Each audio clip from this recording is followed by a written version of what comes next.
देखिए, हम वेक्टर्स के साथ साथ क्या क्या कर सकते हैं, हम वेक्टर्स को आपस में जोड़ भी सकते हैं। एडिशन ऑफ वेक्टर्स पॉसिबल है। आप दो वेक्टर्स को ऐड भी कर सकते हो, आप दो वेक्टर्स को सब्ट्रैक्ट भी कर सकते हो। तो आज की क्लास के लास्ट में मैं आपको बता दूंगा कि सब्ट्रैक्ट कैसे करेंगे। आप दो वेक्टर्स को मल्टीप्लाई भी कर सकते हो, मल्टीप्लीकेशन ऑफ वेक्टर्स, लेकिन आप दो वेक्टर्स को डिवाइड नहीं कर सकते। याद रखिएगा, division of two vectors is not possible yet.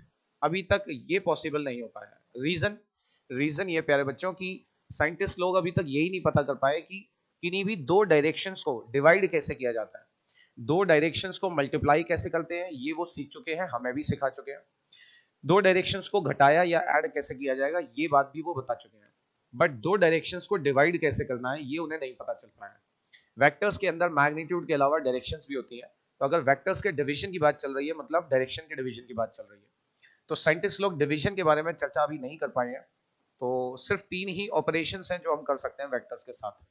तो एडिशन में आपको पढ़ा चुका था, आज मल्टीप्लिकेशन और सब्ट्रैक्शन कर लेंगे। तो पहले बच्चों देखिए ध्यान से, मल्टीप्लिकेशन भी दो तरीके से होता है। अगर आप दो वेक्टर्स के बीच में डॉट लगाते हैं, यदि मेरे पास कोई दो वेक्टर है और आप उनके बीच में डॉट का इस्तेमाल कर रहे हैं, तो इसे बोलते हैं डॉट प्रोडक्ट। और इस प्रोडक्ट से जो वैल्यू निकल के आती है वो एक स्केलर क्वांटिटी निकल के आती है जिसमें सिर्फ मैग्नीट्यूड होता है। ठीक है। जबकि अगर आप इन्हीं दो वेक्टर्स के बीच में क्रॉस ले लेंगे, क्रॉस लगा के मल्टीप्लाई करेंगे, तो फिर वैल्यू बदल जाती है। वेक्टर्स की दुनिया में डॉट और क्रॉस सेम नहीं होते, जैसे हम बचपन से पढ़ते आ रहे हैं। वेक्टर्स की दुनिया में डॉट और क्रॉस का मतलब बिल्कुल अलग है। क्या मतलब है ये हम एक एक करके जानते हैं और समझ लेंगे। तो सबसे पहले डॉट प्रोडक्ट के बारे में बात करते हैं। ठीक है, ध्यान दीजिएगा। डॉट प्रोडक्ट की डेफिनेशन आपके सामने लिखी हुई है।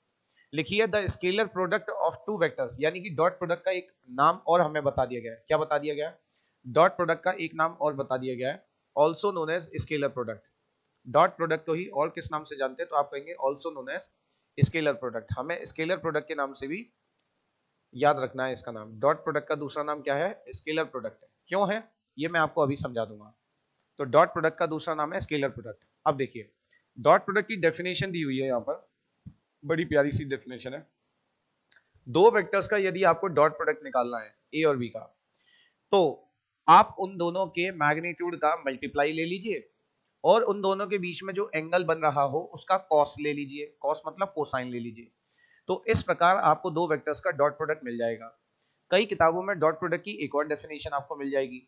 Dot product of two vectors means multiplication of a vector with the projection of other, projection of other on itself. प्यारे बच्चों, प्रोजेक्शन शब्द मैंने यूज किया है। प्रोजेक्शन का मतलब होता है परछाई। ये जो प्रोजेक्शन शब्द है इसका मतलब होता है परछाई, हिस्सा, कितना हिस्सा उसके ऊपर पड़ रहा है। ठीक है, आप ऐसे याद रख सकते हैं, याद रखने की ट्रिक है बस ये, और कुछ नहीं। तो प्यारे बच्चों, एक वेक्टर आप इस डायग्राम में देख रहे हो ए है जो आगे की तरफ जा रहा है, एक वेक्टर है बी, और ये दोनों जो वेक्टर्स हैं इन दोनों के बीच का एंगल दे रखा है मैं थीटा। कितना एंगल दिया है? थीटा। ठीक है। अब मेरे से कहा गया है कि इन दोनों का डॉट प्रोडक्ट लीजिए। तो एक तरीका तो ये है जो डेफिनेशन आपके सामने है कि ए वेक्टर और बी वेक्टर का यदि मैं डॉट प्रोडक्ट लेता हूं, तो पहले वाले मैग्नीट्यूड को लिखो, दूसरे वाले वेक्टर के मैग्नीट्यूड को लिखो, और दोनों के बीच में जो भी एंगल है उसका कोसाइन ले लो। अब कोसाइन को शॉर्ट में हम कॉस कहते हैं। तो इस प्रकार हमारे पास ये फॉर्मूला आ गया। ठीक है। इसी के अलावा एक और तरीका है डॉट प्रोडक्ट को समझाने का। अलग अलग टीचर्स, अलग अलग किताबें अलग अलग तरीके से समझाती हैं, रिजल्ट एक ही निकल के आता है। कुछ किताबों में लिखा हुआ है कि डॉट प्रोडक्ट यदि आपको लेना है तो आप किसी एक वेक्टर का दूसरे वेक्टर के प्रोजेक्शन के साथ मल्टीप्लाई कर दीजिए। जैसे आपने ए वेक्टर तो लिखा ही, अब बी वेक्टर की अगर मैं बात करूं तो बी वेक्टर का प्रोजेक्शन कितना है ए पे। प्रोजेक्शन का मतलब होता है आपको उसके हेड से एक परपेंडिकुलर डालनी है। तो आप जब इसके हेड से एक परपेंडिकुलर डालोगे तो वो कहां पर जाके मिल रहा है, इस हिस्से को कहते हैं प्रोजेक्शन। क्या कहते हैं? प्रोजेक्शन कहते हैं। प्रोजेक्शन ऑफ बी, याद रखना, projection of B vector on A vector, इसका मल्टीप्लाई कर देना। कुछ किताबों में आपको ऐसे भी मिलेगा। ठीक है। अब ए वेक्टर तो लिखा ही रहेगा, लेकिन बी वेक्टर का जो प्रोजेक्शन है वो है बी कॉस थीटा। अगर आप ट्रिग्नोमेट्री लगाएंगे तो आपको पता चल जाएगा ये एंगल 90 है, ये थीटा है, ये हाइपोटेन्यूज है, तो ये हिस्सा हो जाएगा बी कॉस थीटा। तो प्यारे बच्चों, इस तरीके से भी यदि आप देखेंगे तब भी डॉट प्रोडक्ट की वैल्यू वही निकल के आएगी जो आपको दे दी गई है। तो डॉट प्रोडक्ट को डिफाइन या उसको समझाने या समझने के दो तरीके हैं। Dot product of two vectors is defined as the product of magnitude of both multiplied by the cosine of small angle between them. ये एक बहुत ही अच्छा शब्द यहाँ पर है, शायद आपने ध्यान नहीं दिया हो। उस एंगल का कोसाइन लेना है जो कि छोटा एंगल बन रहा हो। अगर आप देखें बी वेक्टर और ए वेक्टर के बीच में ये एंगल भी बन रहा था, पर ये था 360 माइनस थीटा, और हमें छोटा वाला एंगल लेना होता है, बड़ा वाला एंगल नहीं। तो कितने बच्चों को ये दो प्यारी प्यारी बातें क्लियर है? पहला, डॉट प्रोडक्ट का दूसरा नाम स्केलर प्रोडक्ट है। प्रोजेक्शन का मतलब परछाई याद रखिए, या component of a vector along other याद रखें। ठीक है। दूसरा, डॉट प्रोडक्ट की डेफिनेशन हम दो तरीके से दे सकते हैं। पहली डेफिनेशन आपके सामने है, और दूसरी डेफिनेशन थी प्रोजेक्शन से रिलेटेड, कि dot product of two vectors is defined as the product of magnitude of a vector and projection of other vector on itself. उसी सेकंड डेफिनेशन का इस्तेमाल करके मैंने आपको ये फॉर्मूला बताया है। पहले वाले से तो बहुत आसानी से फॉर्मूला डायरेक्ट आ ही गया था। तो जिनको भी ये बातें क्लियर है, एक बार गिव द थम्स अप फटाफट से, जिससे कि फिर मैं आगे बढ़ूं। फिर मैं आपको कुछ रूल्स बताता हूं और उसके बाद आपको क्वेश्चंस कराता हूं।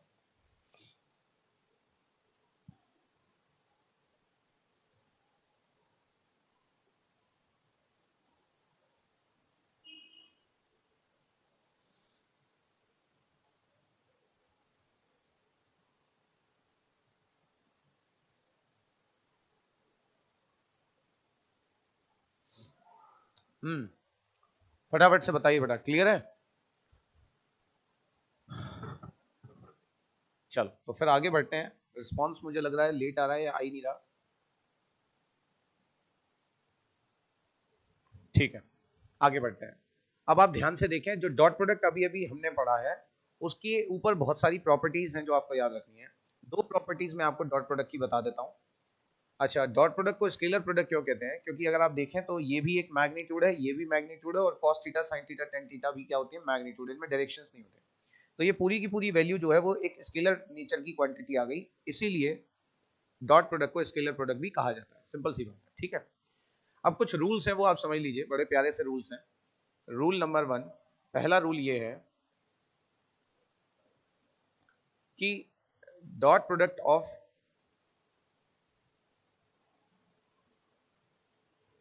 identical vectors, dot product of identical vectors is equal to square of magnitude, square of magnitude, square of magnitude। ठीक है जी, स्क्वायर ऑफ मैग्नीट्यूड, ये है काम। आ जाओ जरा ध्यान देना। मतलब वो ये कह रहा है कि यदि मेरे पास दो वेक्टर्स हैं एक जैसे, ए वेक्टर और दूसरा भी ए वेक्टर है, अब यदि इन दोनों को मल्टीप्लाई करता हूं तो क्या आएगा, वो ये बताना चाह रहा है। तो नेम के अनुसार पहले वाले वेक्टर का मैग्नीट्यूड लिख लो ए, दूसरे वाले वेक्टर का भी मैग्नीट्यूड लिख लो ए, और चूंकि दोनों आइडेंटिकल वेक्टर्स हैं, इसलिए उनके बीच का एंगल हमेशा जीरो बनेगा, है ना? cos जीरो की वैल्यू 1 होती है, और a इंटू ए हो जाएगा ए स्क्वायर, यानी कि मैग्नीट्यूड ऑफ वेक्टर ए का स्क्वायर। और यही नियम 1 है जो कि आपको याद रखना है। ठीक है। एक जैसे वेक्टर्स का जब हम डॉट प्रोडक्ट लेते हैं तो उस वेक्टर के मैग्नीट्यूड का स्क्वायर हो जाता है। अब इसी रूल को यदि मैं आई कैप जे कैप और के कैप में लगाऊं तो आपको मजा आ जाएगा। आई कैप और आई कैप दोनों एक जैसे ऑर्थोगोनल यूनिट वेक्टर्स हैं, तो आई कैप का मैग्नीट्यूड 1, आई कैप का मैग्नीट्यूड 1, और दोनों के बीच का एंगल 0, तो cos 0 1 हो जाएगा, तो ये 1 आएगा। ऐसे ही यदि आप जे कैप का जे कैप के साथ डॉट लेंगे तो भी 1 आएगा, और के कैप का के कैप के साथ डॉट लेंगे तो भी क्या आएगा, 1 आएगा। तो ये रूल 1 है डॉट प्रोडक्ट का, जो याद रखना है आपको। एक जैसे वेक्टर्स का डॉट प्रोडक्ट हमेशा उस वेक्टर के मैग्नीट्यूड के स्क्वायर के बराबर आता है। ठीक है। रूल नंबर 2 याद रखेंगे आप सारे बच्चे। रूल नंबर 2, रूल नंबर 2 ये है कि यदि दो वेक्टर्स आपस में परपेंडिकुलर है तो उनका डॉट प्रोडक्ट 0 हो जाएगा। Dot product of two perpendicular vectors, dot product of two perpendicular vectors is always 0। इसमें कोई एक्सेप्शन नहीं है, ये हमेशा 0 होता है, इज ऑलवेज 0। ठीक है। और ये क्यों होता है आइए जानते हैं। आई कैप और जे कैप का यदि मैं डॉट लेता हूं तो आई कैप और जे कैप जो है एक्स एक्सिस और वाई एक्सिस को रिप्रेजेंट करने वाले यूनिट वेक्टर्स हैं, और एक्स एक्सिस और वाई एक्सिस आपस में परपेंडिकुलर होती हैं। अब नियम के अनुसार पहले वाले वेक्टर का मैग्नीट्यूड दूसरे वाले वेक्टर का मैग्नीट्यूड और दोनों के बीच का एंगल है 90, और cos 90 होता है 0। तो 0 इंटू कुछ भी करोगे आप तो 0 आ जाएगा। इसका मतलब ये हुआ प्यारे बच्चों कि दो वेक्टर्स का अगर आप डॉट प्रोडक्ट ले रहे हैं और वो परपेंडिकुलर वेक्टर्स हैं, ऑर्थोगोनल वेक्टर्स हैं, तो उनका डॉट प्रोडक्ट 0 आएगा हमेशा। ऐसे ही यदि आपने जे कैप के साथ आई के कैप का मल्टीप्लाई किया तो 0 आएगा, और के कैप का आई कैप के साथ मल्टीप्लाई किया तो भी 0 आएगा। तो जो स्मार्ट लोग होते हैं, स्मार्ट बच्चे होते हैं, वो न्यूमेरिकल्स करते समय, क्वेश्चंस करते समय जब उन्हें दिखता है कि डॉट प्रोडक्ट है, तो वो ऑपोजिट यूनिट वेक्टर्स का, डिफरेंट यूनिट वेक्टर्स का डॉट प्रोडक्ट लेते ही नहीं है, वो सिर्फ सेम का सेम से डॉट प्रोडक्ट लेते हैं, बाकी जीरो होगा, इसलिए वो करते ही नहीं उसे सॉल्व। अब ये जो मैंने आपको अभी अभी पढ़ाया, इस पर मैं एक क्वेश्चन आपको अपनी तरफ से कराना चाहता हूँ, और देखते हैं आप में से कितने बच्चे आंसर देंगे। ठीक है, तो मैं एक क्वेश्चन आपको करा रहा हूँ, जरा करिएगा। If A vector equals to 2 i cap plus lambda J cap plus K cap and B vector equals to i cap minus 2j cap plus 3k cap are orthogonal, orthogonal का मतलब होता है आपस में परपेंडिकुलर है, are orthogonal, then find Uday Jain भाई, find the value of lambda. तो lambda की वैल्यू बताइए क्या होगी, आज नीट का भी पेपर है, आप लोगों को पता होगा, है ना, लेमडा की वैल्यू बतानी है। यदि दो वेक्टर्स आपस में परपेंडिकुलर है डियर, तो आपको बताना है कि ये जो लेमडा नाम का अननोन था, इसकी वैल्यू क्या होगी, सिंपल सी बात है। ठीक है, तो फटाफट से मुझे इसका आंसर बताएं, क्या आएगा, चैट बॉक्स में कमेंट करके बताएं, बहुत ही इजी क्वेश्चन है। जिन बच्चों के पास नोट्स नहीं थे वेक्टर्स के, वो प्रॉपर तरीके से जो मैंने पढ़ाया है तीनों पार्ट्स में, आज की क्लास खत्म होने के बाद प्रॉपर तरीके से अपने नोट्स बना लीजिएगा वेक्टर्स के। और ना तो जरूरत से ज्यादा चीजें हैं अटरम सटरम, और ना ही कम है, जितनी मैंने पढ़ाई है सब जरूरत की चीजें हैं, इनको आप बार बार रिवाइज करेंगे, आपका वेक्टर हमेशा स्ट्रॉन्ग रहेगा, और फिजिक्स भी।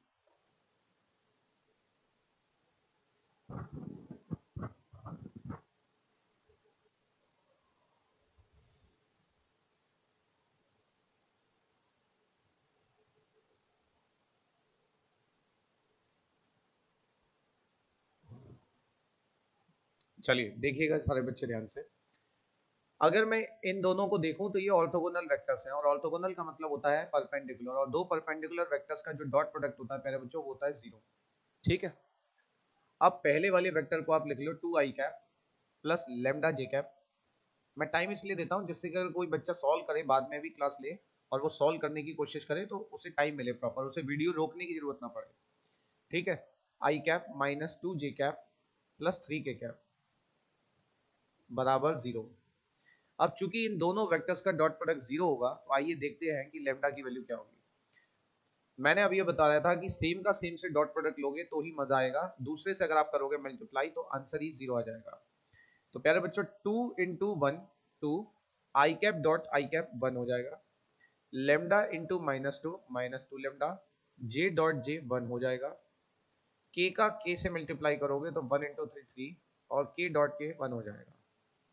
तो इस प्रकार 2 - 2 लेमडा प्लस 3 इक्वल्स टू 0 आ जाएगा, 5 इक्वल्स टू 2 लेमडा हो जाएगा, 5/2 लेमडा की वैल्यू आ जाएगी, तो 2.5 आ रही है लेमडा की वैल्यू। तो आपने देखा कि डॉट 2.5 आएगी, एक बार चेक करिए, एक बच्चे का कमेंट आ रहा है कि 1/2 आ रही है, चेक करिए क्या मैंने सही किया है। 2 का 1 से मल्टीप्लाई कर देंगे हम तो 2 आ जाएगा, लेमडा का 2 से करेंगे तो -2 लेमडा आ जाएगा, 1 3 जा 3 हो जाएगा, 2 और 3 5 होते हैं, आप जानते हो। ठीक है, हाँ 5/2 ही आना चाहिए बिल्कुल। तो ये जिस भी बच्चे का 1/2 आ रहा है, वो एक बार चेक करो बेटा, उसका सही आ रहा है कि गलत आ रहा है। ठीक है, चलो अब मैं आपको रूल नंबर 3 पढ़ाता हूँ, रूल नंबर 3 पढ़ाता हूँ जो डॉट प्रोडक्ट पे ही बेस्ड है। तो डॉट प्रोडक्ट पे अगला रूल है रूल नंबर 3, याद रखिएगा। ये सभी रूल्स आपको याद रखने हैं, जब आप याद रख पाओगे तो ही काम चलेगा। ठीक है, रूल नंबर 3 कहता है कि यदि आपको दो वेक्टर्स के बीच का एंगल निकालना है, जो कि बहुत ही इंपॉर्टेंट है ये वाली बात, क्योंकि दो वेक्टर्स के बीच का एंगल निकालने की बहुत बार जरूरत पड़ती है। एंगल बिटवीन टू वेक्टर्स आप डॉट प्रोडक्ट की मदद से निकाल सकते हो, एंगल बिटवीन टू वेक्टर्स आप डॉट प्रोडक्ट की मदद से निकाल सकते हो। कैसे, देखिए ऐसे, हम सभी जानते हैं कि यदि पहले वेक्टर की वैल्यू है a, दूसरे वेक्टर का मैग्नीट्यूड है b, और दोनों के बीच का एंगल है थीटा, तो उनके कॉस का मल्टीप्लाई करती है, ये वैल्यू बन जाएगी a vector dot b, a vector dot b vector. ठीक है, क्लियर है। अब यहां से मैं cos थीटा की वैल्यू निकाल लेता हूं बस, तो वो आएगी a vector dot b vector, यानी कि दो वेक्टर्स का डॉट प्रोडक्ट और नीचे उनके मैग्नीट्यूड का मल्टीप्लिकेशन। और इस प्रकार इस फॉर्मूले से आप दो वेक्टर्स के बीच का डॉट एंगल निकाल पाया करोगे। तो आपने क्या नोटिस किया कि डॉट प्रोडक्ट की मदद से हम एंगल भी निकाल सकते हैं। तो आप चेक करते हैं जरा, देखिए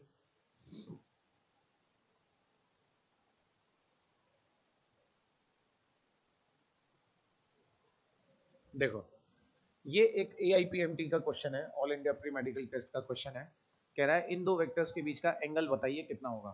तो मैंने अभी अभी बताया कि आपके पास होना चाहिए cos थीटा वाला फॉर्मूला, और cos थीटा इक्वल्स टू होता है a vector dot b vector, a vector dot b vector upon ab, upon ab। ये है मैग्नीट्यूड और ऊपर है इन दो वेक्टर्स का डॉट प्रोडक्ट। ठीक है, अब आप देखिए ध्यान से, इन दोनों का डॉट प्रोडक्ट पहले निकाल लीजिएगा। 3 i कैप, आप चाहें तो पहले भी निकाल सकते हैं, नहीं तो यहाँ पर वैल्यू रख के भी कर सकते हैं। Dot 3 i cap plus 4j cap minus 5k cap, और अपॉन में जाएगा इनका मैग्नीट्यूड। तो मैग्नीट्यूड आप कोशिश करें पहले निकाल लें, है ना। पर ज्यादातर बुक्स में आपको यही मिलेगा कि मैग्नीट्यूड पहले मिल जाएगा, लेकिन ये गलती कभी मत करिएगा। जब भी एंगल वाले क्वेश्चन आए तो हमेशा पहले डॉट प्रोडक्ट ही निकालें।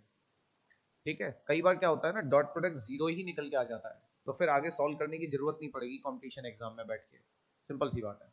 फिर भी क्योंकि हम क्वेश्चन सॉल्व कर रहे हैं तो पहले देखते हैं। ये हो जाएगा 3 का स्क्वायर, ये हो जाएगा 4 का स्क्वायर, ये हो जाएगा 5 का स्क्वायर। ये छोटी छोटी बातें हैं जो मैं आपको बता रहा हूँ, याद रखिएगा।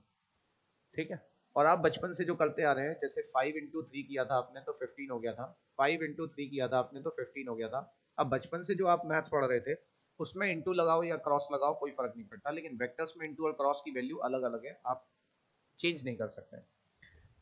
चलिए भाई, दूसरे वाले वेक्टर का मैग्नीट्यूड 3 का स्क्वायर प्लस 4 का स्क्वायर प्लस माइनस 5 का स्क्वायर, ऊपर मल्टीप्लाई करो, 3 3 जा 9, आई डॉट आई 1, 4 4 जा 16, आई डॉट आई 1, और 5 5 जा 25, आई डॉट आई 1। और प्यारे बच्चों, नीचे जो भी आ रहा हो आप समझ गए होंगे कि 9 16 25 और 25 50, और रूट 50 50 हो जाएगा। ऊपर अगर आप देखें तो जीरो आ रहा है, नीचे 50 आ रहा है, तो वैल्यू आ गई जीरो।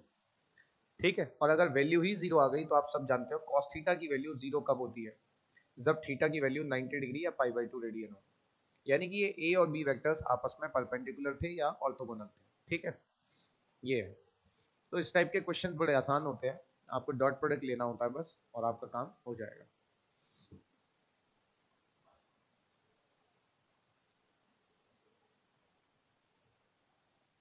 चलिए बढ़िया, आगे बढ़ते हैं। अब मैं आप लोगों को बताता हूँ भाई, कुछ ऐसी टर्म्स या क्वांटिटीज हैं जहां पर डॉट प्रोडक्ट का यूज होगा, जैसे F vector dot S vector. Force और डिस्प्लेसमेंट अगर दिए हो और आपसे वर्क डन पूछा हो तो आप डॉट प्रोडक्ट ले लीजिएगा, और डॉट प्रोडक्ट लेना आपको आता है।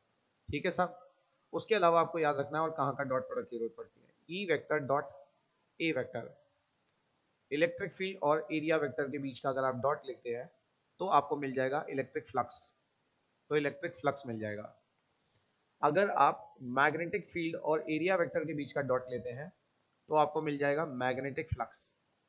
ठीक है, क्लियर है। अगर आप इलेक्ट्रिक फील्ड और लाइन इंटीग्रल के बीच का डॉट प्रोडक्ट लेते हैं और उसका कर देते हैं इंटीग्रेशन और उसका नेगेटिव ले लेते हैं तो ये आपको मिल जाएगा पोटेंशियल डिफरेंस। तो कुल मिला के ये है कि डॉट प्रोडक्ट का बहुत सारी जगहों पर यूज होता है। अगर आप इलेक्ट्रिक फील्ड का dx वेक्टर के साथ डॉट प्रोडक्ट लेकर उसका नेगेटिव ले लेंगे, negative line integral of electric field, तो आपको पोटेंशियल डिफरेंस मिलेगा। इन सारे फॉर्मुलों में यदि आप देखें प्यारे बच्चों, और बताता हूँ, अगर आपको फोर्स निकालना है, फोर्स है ना, क्या निकालना है, सॉरी पावर निकालनी है, आपको एक्सटर्नल पावर निकालनी है, तो पावर निकालने के लिए भी आपके पास एक फॉर्मूला बनता है, फोर्स इनटू वेलोसिटी वेक्टर, इसमें भी डॉट प्रोडक्ट आ रहा है। तो आप देखेंगे ये सारे वो फॉर्मूले हैं जो 11th और 12th में यूज होते हैं और इनमें डॉट प्रोडक्ट की जरूरत पड़ती है। ऐसे और भी हैं, मुझे जरूरी नहीं कि अभी सारे याद आ जाए, बट जितने याद आए वो मैंने आपको बता दिया। सही है, चलिए, तो डॉट प्रोडक्ट का काफी अच्छा खासा यूज होता है। अब हम चलते हैं क्रॉस प्रोडक्ट की तरफ, जो कि काफी ज्यादा बच्चों को परेशान करता है, क्योंकि इसमें डायरेक्शन आ जाती है तो इसलिए बच्चे परेशान हो जाते हैं। चलो, क्रॉस प्रोडक्ट को भी बड़े प्यार से समझेंगे, आराम आराम से। पहले आप सभी बच्चे मुझे बताएं कि आपको डॉट प्रोडक्ट क्लियर है। डॉट प्रोडक्ट का दूसरा नाम स्केलर प्रोडक्ट है। क्यों है? क्योंकि डॉट प्रोडक्ट से जो वैल्यू निकलती है ए बी और कॉस थीटा, वो स्केलर वैल्यूज होती है, डायरेक्शन बचती नहीं है। डॉट प्रोडक्ट की डेफिनेशन क्या है याद रखिएगा, आप लोग दो दो तरीके से डिफाइन कर सकते हैं, फॉर्मूला सेम निकल के आता है। अच्छा, डॉट प्रोडक्ट के 3 रूल्स हैं, बेसिक बेसिक से, और भी बहुत हैं लेकिन 3 मैंने बेसिक आपको बता दिए हैं। पहला रूल ये था कि जब दो एक जैसे वेक्टर्स या आइडेंटिकल वेक्टर्स का आप डॉट प्रोडक्ट लेंगे तो उसकी मैग्नीट्यूड का स्क्वायर कर दीजिए डायरेक्ट। दूसरा रूल ये है कि दो परपेंडिकुलर वेक्टर्स का डॉट प्रोडक्ट 0 होता है। और तीसरा रूल ये है कि दो वेक्टर्स के बीच यदि आपको एंगल निकालना है तो cos theta equals to a dot B upon A B आप लगा सकते हैं। चलिए अब बात करते हैं क्रॉस प्रोडक्ट की। क्रॉस प्रोडक्ट को, चूंकि क्रॉस प्रोडक्ट से एक वेक्टर निकल के आता है, इसीलिए इसे वेक्टर प्रोडक्ट भी कहा जाता है। So it is called it is called vector product, इसीलिए इसे और क्या कहा जाता है, so it is also called vector product. इसीलिए क्रॉस प्रोडक्ट को वेक्टर प्रोडक्ट भी कहा जाता है, क्योंकि दो वेक्टर्स के क्रॉस लेने के बाद आंसर वेक्टर आता है। ठीक है प्यारे बच्चों, चलो सेकंड पॉइंट जो आप देख रहे हो वो है definition, how will you define it. तो वो देखिए, लिखा है the cross product of two vectors is a single vector. जब आप दो वेक्टर्स का क्रॉस प्रोडक्ट लोगे तो एक सिंगल वेक्टर निकल के आएगा। बहुत बढ़िया भाई, एक सिंगल वेक्टर निकल के आएगा। क्या निकल के आएगा? एक सिंगल वेक्टर। और मैंने पिछली क्लास में पढ़ाया था वेक्टर के पास दो चीजें होती है, मैग्नीट्यूड और डायरेक्शन। तो प्यारे बच्चों, वो जो सिंगल वेक्टर निकल के आएगा उसका मैग्नीट्यूड कितना है वो बता रखा है ए बी साइन थीटा। अगर आप ध्यान से पढ़ेंगे तो ए बी और उनके बीच का एंगल, पिछली बार कॉस था, इस बार साइन का मल्टीप्लाई करना है। ठीक है, उस वेक्टर का मैग्नीट्यूड जो है वो आपको यहाँ बता दिया गया है डेफिनेशन में, लेकिन डायरेक्शन नहीं बताई गई है। तो मैं डायरेक्शन भी आपको बता देता हूँ क्या है। डायरेक्शन के बारे में थर्ड पॉइंट नीचे लिखा हुआ है। लिखा है कि क्रॉस के बाद जो वेक्टर आएगा नया, उसकी डायरेक्शन के लिए आपको कुछ नहीं करना, वो ए और बी दोनों के परपेंडिकुलर रहेगा हमेशा। वो ए और बी दोनों के परपेंडिकुलर रहेगा। तो इन सेकंड और थर्ड पॉइंट को ध्यान में रखते हुए, यदि मैं आपसे कहूं कि मेरे पास कोई दो कोप्लेनर वेक्टर हैं जिनका मैं क्रॉस लेना चाहता हूं, तो जो भी नया वेक्टर निकल के आएगा सी, मान के चलिए इन दोनों के क्रॉस से मेरे पास एक नया वेक्टर आ रहा है सी वेक्टर। ठीक है, क्या आ रहा है? सी वेक्टर आ रहा है। तो वो जो सी वेक्टर है उसका मैग्नीट्यूड होगा ए बी और साइन थीटा। अब आप कहोगे मैग्नीट्यूड तो ए बी साइन थीटा हो गया, इस वेक्टर की डायरेक्शन कहाँ है? तो इस वेक्टर की डायरेक्शन होती है ए और बी दोनों के परपेंडिकुलर, यानी कि एन कैप।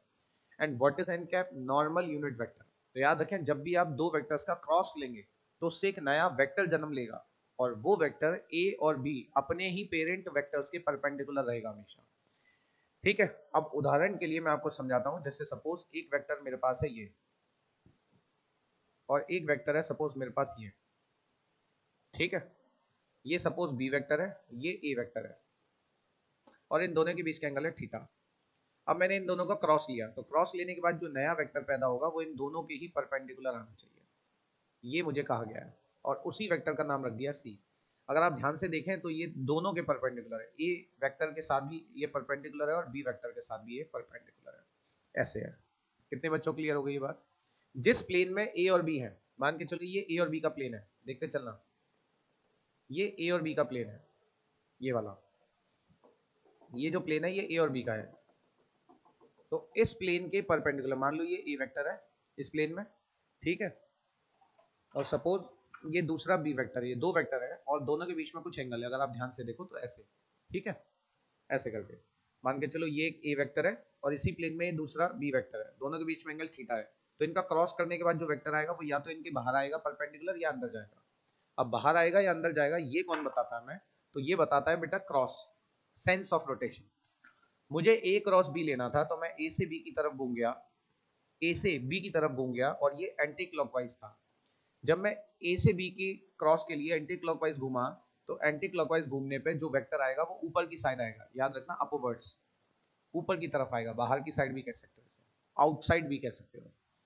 लेकिन प्यारे बच्चों, अगर यही सेम काम क्लॉकवाइज हो जाता तो फिर आंसर बदल जाता। तो याद रखना, मान लो आप ए क्रॉस बी ले रहे हो, दो वेक्टर्स का क्रॉस ले रहे हो, और वो क्रॉस क्लॉकवाइज आया, तो याद रखना जो सी वेक्टर है वो अंदर जाएगा, वो अंदर जाएगा। ठीक है, वो अंदर जाएगा। तो सी वेक्टर की डायरेक्शन मैंने बीच में लिख लिख दी है इनवर्ड्स। अगर आप दो वेक्टर्स का क्रॉस ले रहे हो और क्रॉस लेते समय आप एंटी क्लॉकवाइज घूम गए, तो फिर समझ लेना सी वेक्टर बाहर की ओर आएगा या ऊपर की ओर आएगा। आउटवर्ड्स भी कह सकते हो और अपवर्ड्स भी कह सकते हो। अगर आप ऊपर से देख रहे हो तो आउटवर्ड्स होगा, अपवर्ड्स होगा, और अगर सामने से देख रहे हो तो आउटवर्ड्स होगा, है ना। अगर मैं किसी चीज को ऊपर से देख रहा हूँ और वो ऐसे आ रही है तो इसे हम अपवर्ड कहेंगे, और अगर आप सामने से देख रहे हो और आपकी तरफ आ रही है तो उसे आउटवर्ड्स कहेंगे। ठीक है, चलिए, तो यहाँ तक कितने बच्चों को क्लियर है बात? तीनों पॉइंट्स मैंने सीक्वेंस में बड़े प्यार से प्रॉपर तरीके से बता दिया है। क्रॉस प्रोडक्ट का दूसरा नाम क्या है वो बता दिया। क्रॉस प्रोडक्ट की डेफिनेशन से हमें मैग्नीट्यूड मिल गया और डायरेक्शन मिल गई। ये है दो वेक्टर्स के क्रॉस के बाद जन्म लेने वाला तीसरा वेक्टर सी। इस सी वेक्टर का मैग्नीट्यूड है ए बी साइन थीटा और सी वेक्टर की डायरेक्शन बताने के लिए है एन कैप। ये एन कैप हमें बता रहा है कि सी वेक्टर ए और बी दोनों के परपेंडिकुलर होगा, जो कि मैंने यहाँ डायग्राम में भी दिखा रखा है। यदि आप ए से बी का क्रॉस लेते समय एंटी क्लॉकवाइज घूम गए तो जो नया वेक्टर है सी वो ऊपर की तरफ जन्म लेगा, ऊपर की तरफ आ जाएगा। और यदि आप क्लॉकवाइज घूम जाते, सपोज ए यहाँ होता बी यहाँ होता और आप ए क्रॉस भी कर रहे होते क्लॉकवाइज, तो फिर सी नीचे जाता, फिर सी नीचे बनता। सिंपल, ठीक है। अब इससे भी रिलेटेड कुछ रूल्स हैं, वो रूल्स आप याद रखेंगे, ठीक है। Rule number one, rule number one ये है कि यदि आपने दो पैरेलल वेक्टर्स का क्रॉस प्रोडक्ट ले लिया या इक्वल वेक्टर्स का क्रॉस प्रोडक्ट ले लिया तो वो जीरो आएगा। आप कहोगे ये क्यों?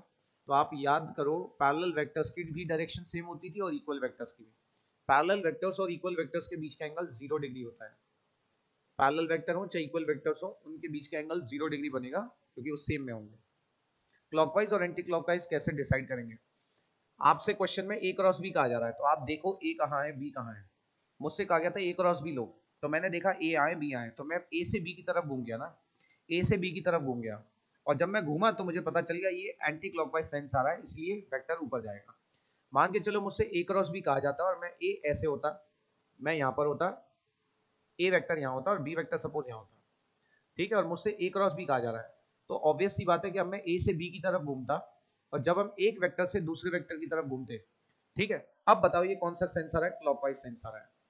क्लॉकवाइज सेंस की वजह से अंदर की ओर या नीचे की ओर जाएगा। समझ गए कहानी? तो अगर आप एक प्लेन में है, ये एक प्लेन है, तो इस प्लेन के नीचे की तरफ आएगा, फिर अंदर की तरफ कहते हुए, क्योंकि प्लेन को आप ऊपर से देख रहे हो, ठीक है बेटा। ये कहानी आप याद रखिएगा। तो कौन डिसाइड करेगा क्लॉकवाइज और एंटी क्लॉकवाइज की ऊपर जाएगा कि नीचे जाएगा, बाहर आएगा कि अंदर? और क्लॉकवाइज एंटी क्लॉकवाइज कैसे डिसाइड करेंगे? आप इस पे ध्यान देना बस कि ए क्रॉस बी पूछ रहा है या बी क्रॉस से। ए क्रॉस बी पूछ रहा है तो ए से खड़े होकर बी की तरफ जाना है, अपने आप आपको सेंस ऑफ रोटेशन पता चल जाएगा। बढ़िया क्वेश्चन था। चलिए, ये रूल याद रखिएगा सभी बच्चे, दो पैरेलल या इक्वल वेक्टर्स के बीच का एंगल 0 डिग्री होता है। अच्छा, अब चूंकि मैं दो पैरेलल या यूनिट वेक्टर इक्वल वेक्टर्स का डॉट प्रोडक्ट क्रॉस प्रोडक्ट लूंगा, तो आप ध्यान से देखो क्या आएगी वैल्यू। ए बी साइन थीटा होता था, लेकिन थीटा की जगह तो साइन 0 है, ठीक है। अब साइन 0 तो 0 होता है, तो 0 ही आ जाएगा, खत्म। तो कोई भी दो पैरेलल या इक्वल वेक्टर्स या एक जैसे वेक्टर्स का क्रॉस प्रोडक्ट 0 होगा। डॉट प्रोडक्ट में क्या होता था? सेम का सेम से मल्टीप्लाई करो, कोई टेंशन नहीं है। लेकिन क्रॉस प्रोडक्ट में क्या होता है? सेम का सेम से अगर आपने क्रॉस ले लिया तो 0 हो जाएगा।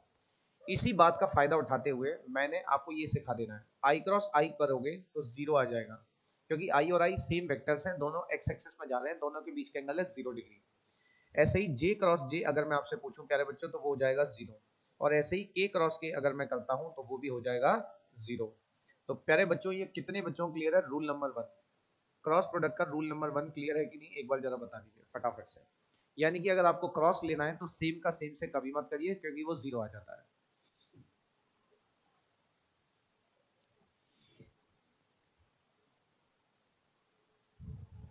ठीक है, क्लियर है? चलो बढ़िया। अब बात करते हैं रूल नंबर 2 की, जो कि बड़ा प्यारा है। रूल नंबर 2 है परपेंडिकुलर वेक्टर्स के लिए। अब आप सबको पता होगा कि हमारे पास तीन ऑर्थोगोनल वेक्टर्स होते हैं, यूनिट वेक्टर्स होते हैं। एक है आई कैप, एक है जे कैप और एक है के कैप। ये तीनों ऑर्थोगोनल है। ऑर्थोगोनल तो आप जानते ही होंगे, परपेंडिकुलर है। क्या है? परपेंडिकुलर। ठीक है बेटा। अब मान लीजिए इनमें से किसी का भी मेरे को क्रॉस लेना हो, तो उसके लिए मैं एक ट्रिक बता दे रहा हूँ आपको। एक ऐसे सर्कल याद रखिएगा, इस सर्कल से आपकी बड़ी मदद हो जाएगी, ठीक है। अगर आप इसी सर्कल को फॉलो करेंगे तो पॉजिटिव में लेना, तो इसका उल्टा चल जाओगे अगर आप तो नेगेटिव में ले लेना। इसको यूज कैसे करते हैं बताता हूँ, ध्यान दीजिएगा। अगर मान लीजिए मैंने आई का क्रॉस जे के साथ लिया, तो अब आप इस सर्कल पे ध्यान दो, इस सर्कल पे ध्यान दो। तो आई का जे के साथ क्रॉस लिया तो क्लॉकवाइज सेंस फॉलो कर रहा हूं मैं, तो प्लस में के लिख देना। क्या लिख देना? प्लस में के। और प्लस हम लगाते नहीं तो खाली के लिख देंगे।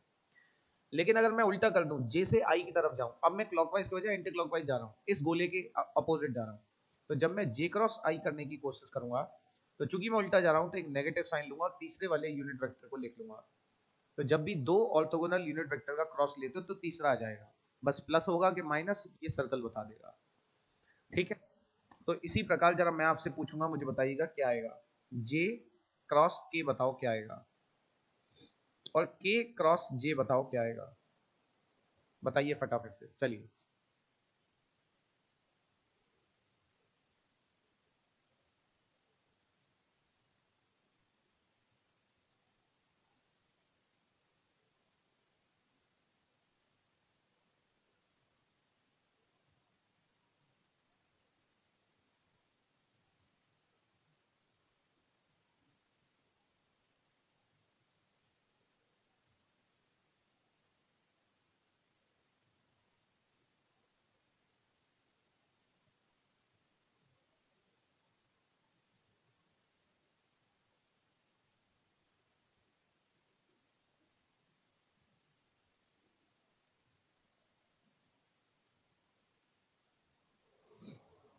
चलो, तो अगर आप ध्यान से देखें तो जे का जब मैंने के कैप के साथ क्रॉस लिया तो तीसरा वाला यूनिट वेक्टर आ जाएगा, वो भी प्लस के साथ। ठीक है, क्योंकि आप क्लॉकवाइज सेंस फॉलो कर रहे हैं। लेकिन जब आपने उल्टा किया, के साथ जे का क्रॉस किया, तो फिर तीसरा वाला आएगा लेकिन माइनस के साथ, लेकिन माइनस के साथ ऐसे करके आएगा। ठीक है, तो इस प्रकार से आप किसी भी दो के साथ क्रॉस निकाल सकते हैं। अब हम चलते हैं और इस पे कुछ क्वेश्चंस करते हैं। अच्छा, क्रॉस प्रोडक्ट का भी काफी जगहों पर यूज होता है। जैसे आपको वेलोसिटी निकालनी हो तो आर क्रॉस ओमेगा कर लीजिए। ठीक है, सही है। आपको टॉर्क निकालना हो तो आर क्रॉस एफ कर लीजिए, आर क्रॉस एफ कर लीजिए। तो क्रॉस प्रोडक्ट का भी कई फॉर्मूलों में यूज होता है, उनमें से एक फॉर्मूला आपके सामने है। अच्छा, एक और बात याद रखिएगा, एक नोट पॉइंट और। मान लीजिए मेरे पास कोई पैरेललोग्राम है जिसका एक साइड एक वेक्टर है और दूसरा साइड दूसरा वेक्टर है, और आपको इस पैरेललोग्राम का एरिया निकालना है, तो आप इनके बीच का क्रॉस ले लें, और क्रॉस लेने के बाद जो भी आए उसका मैग्नीट्यूड ले लें, तो आपको एरिया ऑफ पैरेललोग्राम मिल जाएगा, जिसकी दो एडजेसेंट साइड ये दोनों वेक्टर्स थे। ठीक है, इस बात पे याद रखिएगा, एरिया पैरेललोग्राम निकालना हो तो एडजेसेंट साइड से रिप्रेजेंट होने वाले वेक्टर्स का क्रॉस ले लो और उनका मैग्नीट्यूड ले लो। मैग्नीट्यूड इसलिए क्योंकि एरिया एक स्केलर क्वांटिटी के तौर पर बिहेव करती है, सिर्फ वो एक स्पेसिफिक केस में ही वेक्टर की तरह ट्रीट कर सकती है, अदरवाइज एरिया स्केलर ही होता है। ठीक है, चलो, तो इस क्वेश्चन को अगर आप ध्यान से देखें तो इसमें हमें मोमेंट लेना है, इस, है ना, मोमेंट लेना है इस पर्टिकुलर पॉइंट पर, इसके अबाउट। ठीक है, तो सबसे पहले तो आप मुझे बताएं कि मोमेंट की अगर हम बात करते हैं तो वो होता क्या है। टॉर्क होता है, एंगुलर मोमेंटम होता है, या क्या होता है। ये मोमेंट ऑफ फोर्स आपने पढ़ाई कि नहीं पढ़ा है, फटाफट से बताइए जरा। आप भी अपनी नॉलेज बताएं जरा, आपको पता है कि नहीं चीजें कुछ। ट्रिपल मोमेंट नहीं है मेरे भाई, ये है moment of force. Riya good evening, dear good evening. ये है मोमेंट ऑफ फोर्स, फोर्स का मोमेंट निकालना है। अब किसी भी क्वांटिटी का जब मोमेंट निकालना हो तो आपको नहीं पता तो बताते हैं हम।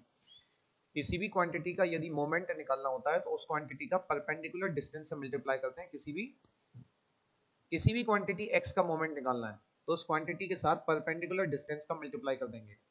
बस वो परपेंडिकुलर डिस्टेंस किसी ओरिजिन पॉइंट से या किसी रेफरेंस पॉइंट से होनी चाहिए, है ना, फ्रॉम पॉइंट ऑफ रोटेशन या पॉइंट ऑफ कंसिडरेशन से होना चाहिए। ठीक है, अब देखो, आपको मोमेंट निकालना इस पॉइंट पे है और आप निकाल रहे हो इसके रिस्पेक्ट में, तो ये हो गया पॉइंट ऑफ ओरिजिन या पॉइंट ऑफ रेफरेंस, और ये हो गया पॉइंट ऑफ एप्लीकेशन कह सकते हो। और मैंने आपको सिखाया था कि किसी भी कोऑर्डिनेट को यदि आपको वेक्टर बनाना है, पोजीशन वेक्टर, तो कोऑर्डिनेट से पोजीशन वेक्टर बनाने की ट्रिक बहुत सिंपल है। आप 2 के साथ आई कैप लगाओ, जे कैप 0 के साथ लगाओ और के कैप -3 के साथ लगाओ। ये हो गया इस पर्टिकुलर पॉइंट की पोजीशन ए। ठीक है, और ये है ओ। अब ओ के भी आपको दे रखे हैं तो इसके भी पोजीशन वेक्टर बना लो, 2 आई कैप -2 जे कैप -2 के कैप, ऐसे याद रखिए। अब आप क्या करो, इनके बीच का डिस्प्लेसमेंट वेक्टर निकाल लो, यानी कि आर वेक्टर निकाल लो। तो वो आर वेक्टर क्या आएगा, वो आर वेक्टर आएगा ये, R vector equals to this minus this कर दीजिएगा, 2 I cap plus 0 J cap -3 K cap minus 2 I cap -2 J cap -3 K cap. 2 I cap से 2 आई कैप कट जाएगा और बचेगा 0 minus minus plus 2 J cap -3 और +3 ये भी cut जाएगा, तो सिर्फ 2 जे कैप बचा। ठीक है, चलो आगे बढ़ते हैं। अच्छा, 2 के कैप है, सॉरी, 2 आई कैप -2 -2 के कैप, अच्छा कटेगा नहीं, ठीक है। तो -3 और +2 -1 हो जाएगा, तो माइनस के कैप आ जाएगा।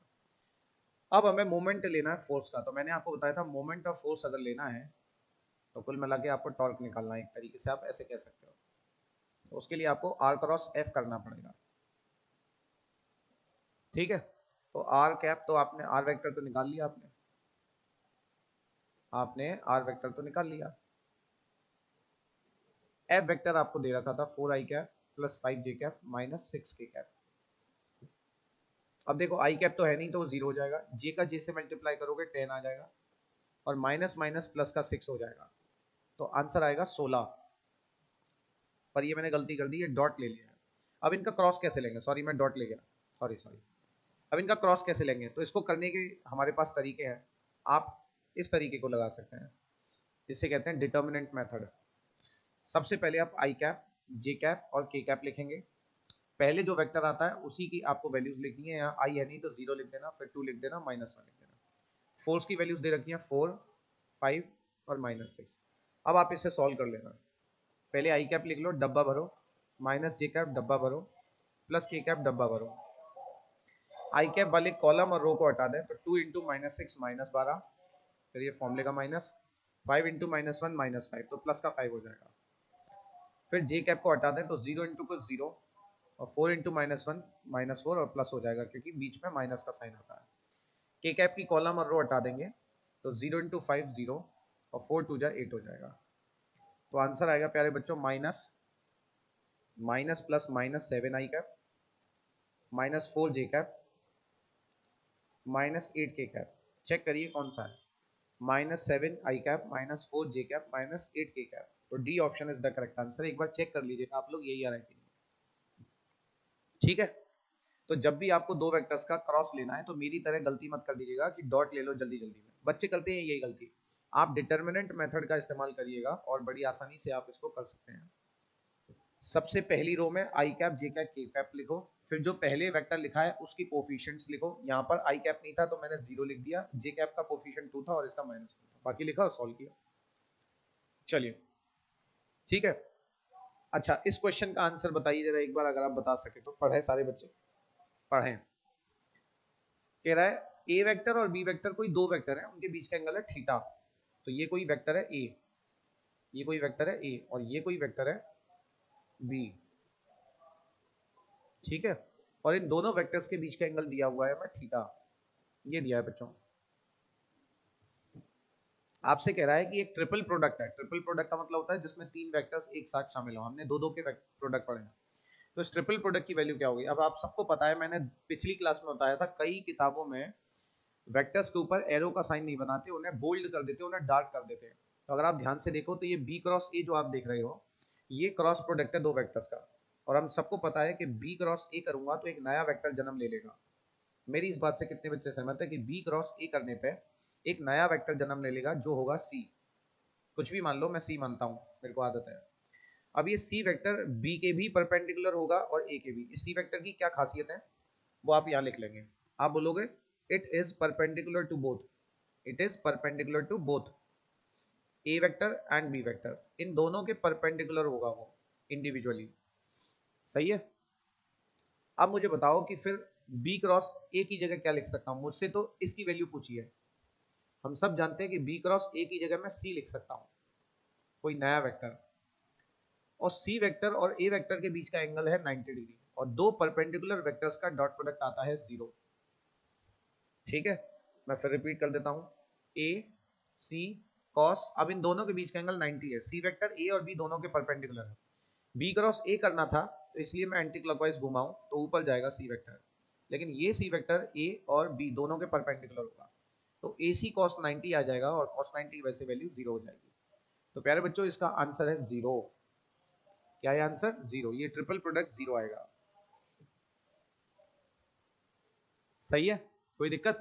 चलो, अभी जो बात मैंने आपको बताई थी उसी पर बेस क्वेश्चन है। कह रहा है दो साइड्स हैं एडजेसेंट साइड्स, पहली साइड है ए वेक्टर और दूसरी साइड है किसी पैरेललोग्राम की बी वेक्टर, ठीक है। ये कोई पैरेललोग्राम बन रहा है जिसकी एडजेसेंट साइड्स आपको दे रखी हैं, ठीक है, बी वेक्टर और ए वेक्टर। अब इन दोनों की वैल्यू आपको दी है, कह रहा है पैरेललोग्राम का एरिया बताओ। तो आपको कुछ नहीं करना है, आपको इन एडजेसेंट साइड्स का क्रॉस प्रोडक्ट ले लेना है, एरिया ऑफ पैरेललोग्राम।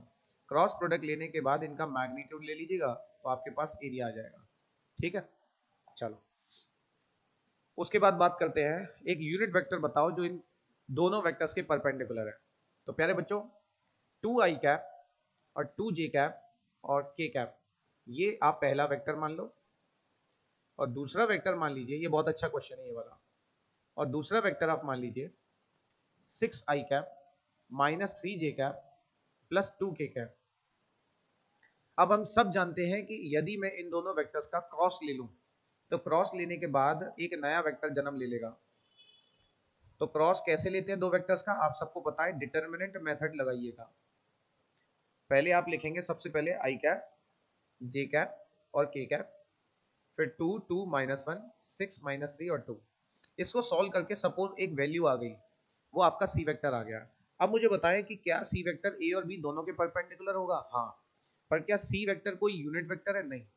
तो क्वेश्चन कह रहा है कि वो यूनिट वेक्टर बताओ जो ए और बी दोनों के परपेंडिकुलर हो। ए और बी दोनों के परपेंडिकुलर तो क्रॉस प्रोडक्ट होता है, इसका मतलब हमें इस क्रॉस प्रोडक्ट का ही यूनिट वेक्टर निकाल लेना है। तो आंसर आएगा ये C cap. C cap is the answer. और सी कैप निकालने के लिए आपको कुछ भी नहीं करना है, ये फॉर्मूला लगा दीजिएगा। जो यहाँ से सी वेक्टर आए उसे आप ऊपर रख देंगे, उसका मैग्नीट्यूड नीचे। आओ मैं आपको करके बताता हूँ।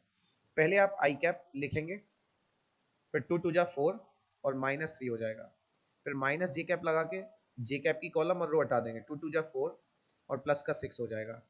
ठीक है, फिर ऐसे ही के कैप के साथ करोगे, रो और कॉलम हटा के -6 और -12। जब आप इस पूरे को सॉल्व करोगे तो वैल्यू आएगी आई कैप -10 जे कैप -18 के कैप, और आपको पता भी चल गया होगा ऐसी बहुत सी वैल्यूज हैं। रख दीजिए यहाँ पर आई कैप -10 जे कैप -18 के कैप, और इसका मैग्नीट्यूड भी निकाल लीजिए नीचे, 1 का स्क्वायर, जो मैंने आपको पिछली क्लास में ही सिखा दिया था, -18 का स्क्वायर। और इस प्रकार आपको आंसर मिल जाएगा 18 का स्क्वायर 324 होता है, 324, एक हो जाएगा 325 और 100 जोड़ोगे तो 425 हो जाएगा। और 425 के आप फैक्टर्स ऐसे करिएगा तो 5√17 ही आएगा।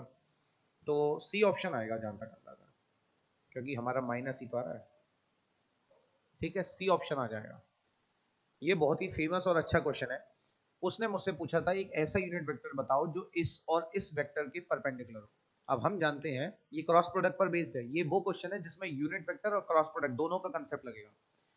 अब हम जानते हैं कि इन दोनों वेक्टर्स का यदि मैं क्रॉस प्रोडक्ट ले लेता हूं तो उससे एक नया वेक्टर आएगा जो इन दोनों के परपेंडिकुलर होगा। बट उसने बोला था कि वेक्टर नहीं चाहिए, यूनिट वेक्टर चाहिए, तो मैंने सी वेक्टर का सी कैप निकाल दिया और मेरा आंसर आ गया। ये सी कैप ए और बी दोनों के परपेंडिकुलर होगा और यूनिट वेक्टर भी है।